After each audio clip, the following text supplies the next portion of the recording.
As it's me, it's Queen Usset Haru, and thank you for joining me for another wonderful edition of Ask an Aquarius. If you haven't already, please hit the red subscribe button and smack the bell. Okay, guys, so first of all, I wanted to say that earlier today, I was looking at our channel, and I realized that we really truly are a community here. I was looking at our comments in the comment section and the emails that people have sent to me and messages in the past 24 hours. And a lot of people reached out and I had a lot of good conversations. So first and foremost, I want to thank you for being here. I want to thank you for participating. I want to thank you for liking videos, sharing videos, commenting, sending me gifts, sending me donations, getting readings. It has been a wonderful and will continue to be a wonderful journey. I noticed that we are about to hit 7,000 subscribers.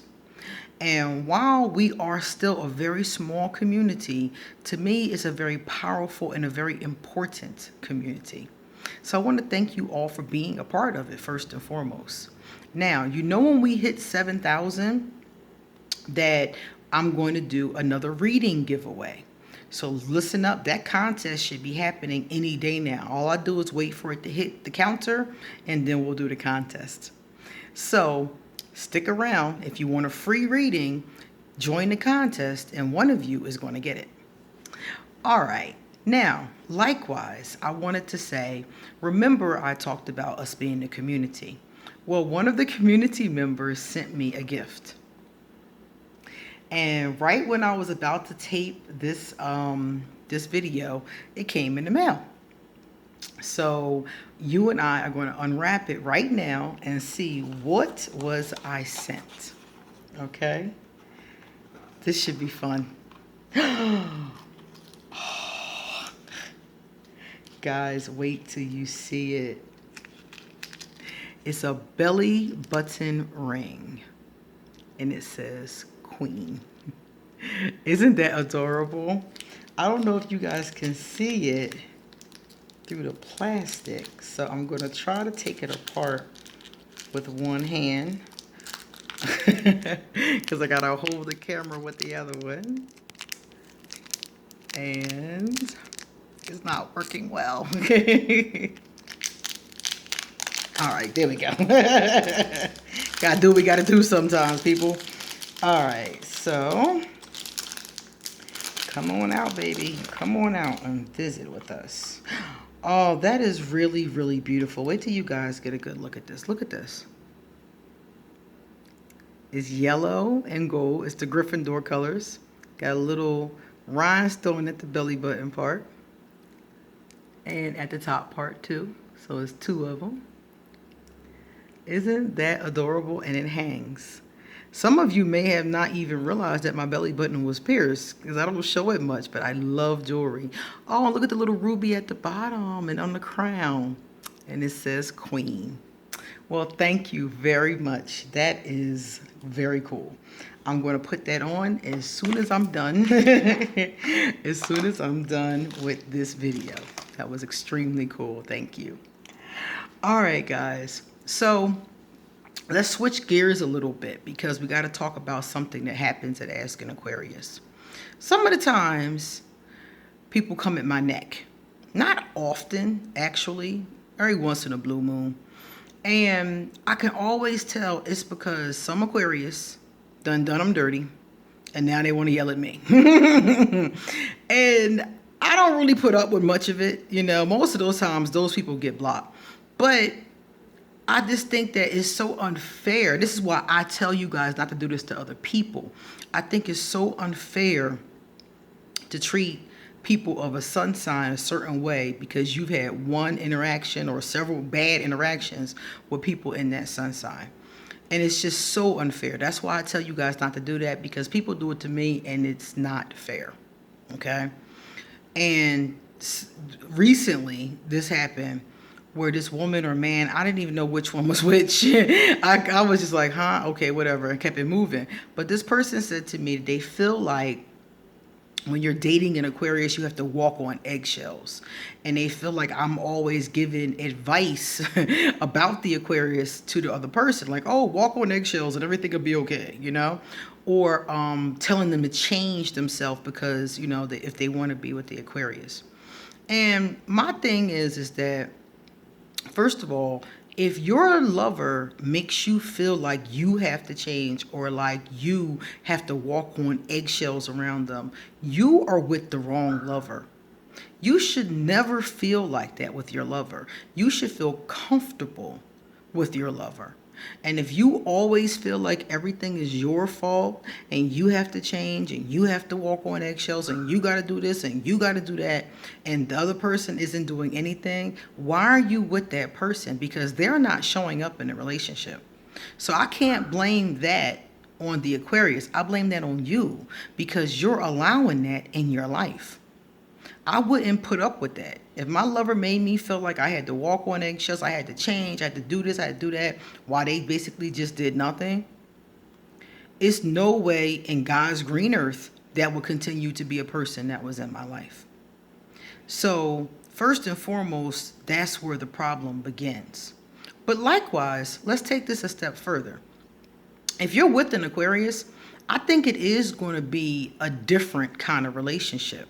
My lover, one of my lovers that lived with me, told me that she had never before met anyone who lives the way I do. She was like, I've never met somebody so carefree. I've never met somebody so free. And I was like, okay, I don't know what to make of that. And she said that it did take her some adjustments because she's used to being more formal, more uptight in her living situation. For example, I was always naked. Always. Unless somebody's coming over or I'm leaving the house, what is the point to having on clothes? I don't get it. So I was always naked. And when I would go get a sandwich from the kitchen, I would never get a plate. I would just make the sandwich on like a paper towel, clean up my mess, and then go upstairs with my sandwich in my paper towel.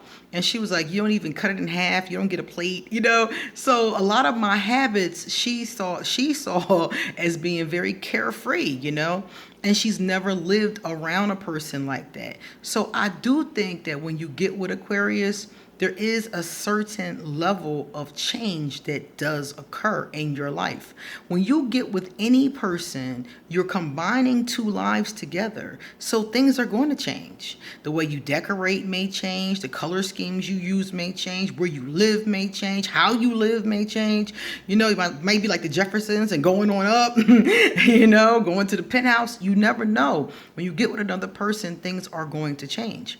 And when you get with an Aquarius, because we are so quirky and eccentric, your life is going to change in that capacity too. It's going to change in general, but it might be a little bit easier with somebody who's not as carefree, somebody who's not as eccentric. It might not be easier. It might just be different. So it could be a number of different things. So I think that's really important to note. Likewise, the person in the relationship that needs to do the changing is the person that is exhibiting the behavior, the one who's doing something they ain't got no business, okay? Now, let me give you an example really quick. If you have a wife and your wife is flirting, and this is the point where usually a couple will come to me. They'll come to me after they've been together. They might be married for 4 or 5 years. The wife flirts, but doesn't cheat, but she flirts. The husband doesn't like it. They come to me and ask me my opinion. I look at the cards and tell them what the cards say. But the first thing I'm always going to say is, number one, yes, it's her behavior that's causing a conflict. But in a relationship, it takes two to tango. It's never just one person by themselves. Even if you're innocent and you don't do anything wrong, still your response to it, or lack thereof, is going to be the culprit. So if your wife has been flirting for 5 years and you can't take it anymore, the mistake you made was putting up with it in the first place. You should have addressed it in the first place when you guys were dating before you even hit the 3-month mark and you saw her behavior. You should have let her know that's not something that you're willing to deal with. And if that's what you're going to do, if that's just your personality, then you don't need to be with me. Not say anything or say something and let it go for 5 years and now you're fed up with it. So no, the husband didn't do anything wrong, but the husband did not show up. He wasn't productive in the first place before he was a husband. When he was just a dude she was dating, they should have handled that. So no, he didn't do anything that is wrong. He's not causing the conflict. She's causing the conflict because her behavior is inappropriate. But he should have handled that. So him not showing up is the culprit on his side. In most relationships, it's one person doing something and the other person responding wrong or not responding. Likewise, there are cases when they're both doing something they ain't got no business and refuse to understand the other way around. Refuse to understand how what they're doing is contributing to what the other person is doing. Because in most cases, in most couples I've come across, in any capacity, is usually both of them.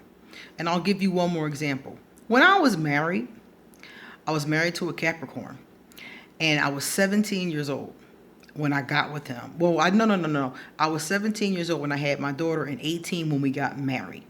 Now, the thing about it was that he used to always complain about my behavior, okay?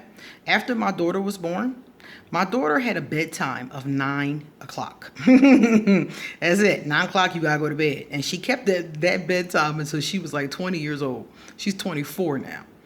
So my daughter had to go to bed at a certain time. As soon as my daughter went to bed, I got dressed and went to the bar. The bar was right around the corner. It was called Reflections. It was my spot. I went around there and ordered a White Russian every night. And my daughter's father would complain that every night, 7 days a week, I'm not home till 2 or after 2. If we went to the after hour spot, if we went to breakfast, I wasn't home till like 4, 5, you know? So he would complain about this all the time. And he wanted me to change my behavior. But he never understood how his behavior contributed to my behavior. I wasn't coming home because I was tired of him. I was sick of him. Quite frankly, I was tired of him. He was controlling. He was jealous. He wanted to do what he wanted to do. He was stubborn. I was sick of that shit. But instead of handling it like a grown woman would have, I just rebelled. I just ain't coming home. I come home when I feel like it, you know? So his behavior was contributing to my behavior, but he didn't see that part, number one. And number two, I should not have responded that way. I should have dealt with the problems that was keeping me from wanting to be home. Because as far as I was concerned, I was escaping him. I was taking care of my daughter, doing my motherly duty, and then you got the night shift and I'm out. You see? So my thing is that our behaviors were both inappropriate, but mine was a response to his. So instead of responding like a teenager, which is what I was, what I should have done was responded like a woman and a wife and said, this is not acceptable. We need to work on this situation, which I eventually ended up leaving because the bottom line was that I needed to leave him. But I was 17 and I didn't think I could take care of myself. Now, mind you, I ended up leaving and taking care of myself, but I didn't know at that time that I could. He used to always tell me I needed him. You never gonna make it without me, blah, blah, blah, blah, blah. But that was just his way of keeping me trapped in a relationship. And I was believing him because I was 17. I had never lived by myself. I went right from my mother to him. So I didn't know I could take care of myself. But after putting up with him and marrying him, I finally realized, you know what? I'd be better off by myself. And if I fail, I just fail. I'm going to give this shit a shot. I'm going to give it a try. And that's what I did. I packed my stuff and I left. And I did fine. I've been alone ever since. I've lived with people, or well, I should say people have lived with me, because I refused to live with anybody else in anybody else's place after that. So I have had roommates. I've had women who lived with me, lovers that lived with me. Yeah, I've done that. But it was always my place. That was the difference between, it's like, this is going to be my place. So my point of the matter is that in any relationship, it's not one person generally that needs to change. So if you're with an Aquarius and they make you feel like you have to walk on eggshells, they make you feel like you have to change, and you honestly believe that that's the way the relationship is, you are with the wrong person, and you need to leave that person and walk away. And instead of coming to Ask an Aquarius and yelling at me, you need to go talk to that person, and you need to work that shit out. Or not. Either be with them and work it out or not. But the point of the matter is that nobody in a relationship is ever an island. Both of you are feeding off of each other. So it's not like one of you has to change. It's just like a mathematical equation. Whatever you do on one side, you have to do on the other. So if one of you is flirting, the other one needs to be actively dealing with the issue. If one of you is at the bar, you both need to figure out what's wrong and work on it. A relationship is a team effort. So if you always feel like you're alone, you're not really in a relationship. Now, are you? All right, guys, it's time for me to get going. So thank you for my gift. Much love to you all. And I will see you guys tomorrow, because I got a lot more to say. See you later.